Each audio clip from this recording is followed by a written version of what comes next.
fascinating manuscripts penned by a teenage Charlotte Bronte that remained unseen for nearly 200 years have been published for the first time. The aged documents comprise her 77-line love poem and a dark 74-line story set in a fantasy world imagined by the famous Bronte family. They were discovered inside a book once belonging to the Bronte's mother Maria that was sold to an America-based collector in the 1860s. The book and documents were purchased by the Bronte Society for a fee thought to be in excess of £170,000 in 2016.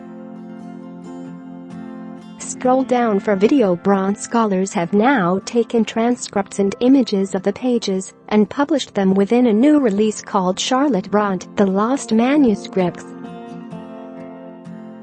The pieces date to 1833, when Charlotte was 17 years old, and are set in the fictional world of Angria, where she and her brother Bramwell would later base a series of books. Share this article. Share the short story is about a mysterious character who arrives in Bronte's home village Haworth and plies the riffraff with alcohol. They run riot and end up dragging a local minister from his bed and flogging him. The comparatively meek poem is about the lovesick wife of a king and is more traditional in tone. Some of the pages within the Robert Southey book, The Remains of Henry Kirke White, owned by Charlotte's mother Maria, where the previously unseen material was discovered, show annotations and sketches scrawled by the young Bronte girls. Following Maria's death in 1821, that book was passed on to her family and eventually sold to the collector in America after the death of Charlotte's father Patrick in 1861. It is thought to have passed through the hands of a number of private collectors before being acquired by the Bronte Society in 2016.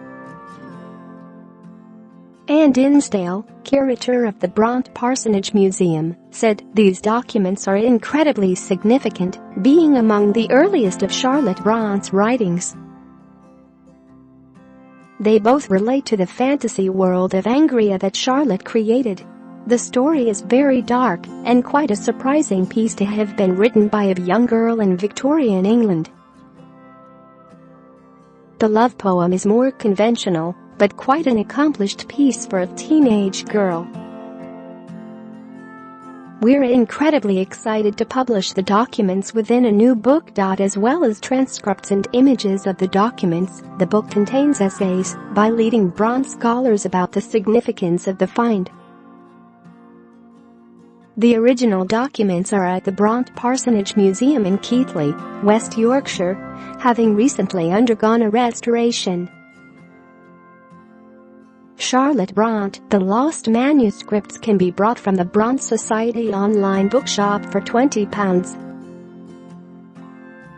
Charlotte Bronte, the girl from Yorkshire who became a literary sensation with her work Jane Eyre. Charlotte Bronte was an English novelist noted for her 1847 work Jane Eyre. Born in 1816 in the West Riding of Yorkshire, her two younger sisters, Anne and Emily, would also go on to become acclaimed novelists. Her father Patrick and mother Maria raised their family in Haworth in the 1820s, where Mr. Bronte served as an Anglican clergyman. She studied at Roe Head School, near Huddersfield, in 1831, but after a year, she returned home to teach her sisters. In 1835, she went back to the school as a teacher. There followed a stint as a governess for the Sidgwick family. After a few months, she decided to open a school with her siblings, but the venture failed. It was then the trio turned to writing, with Charlotte, Emily, and Anne using, respectively, the pseudonyms Currer, Ellis, and Acton Bell. Charlotte's first novel, The Professor, was rejected by publishers. Her second novel, published in 1847, was Jane Eyre, a classic story of a penniless orphan who becomes the governess to a ward of the mysterious Mr. Rochester, with whom she falls in love, only to discover his terrible secret. The book revolutionized prose fiction with its intimate first-person narrative by the title character, and was an immediate success. Charlotte began work on her second novel, Shirley, in 1848, and her third, Villette, was published in 1853. She died on March 31, 1855, a year after her marriage to her father's curate Arthur Bell Nichols from suspected tuberculosis.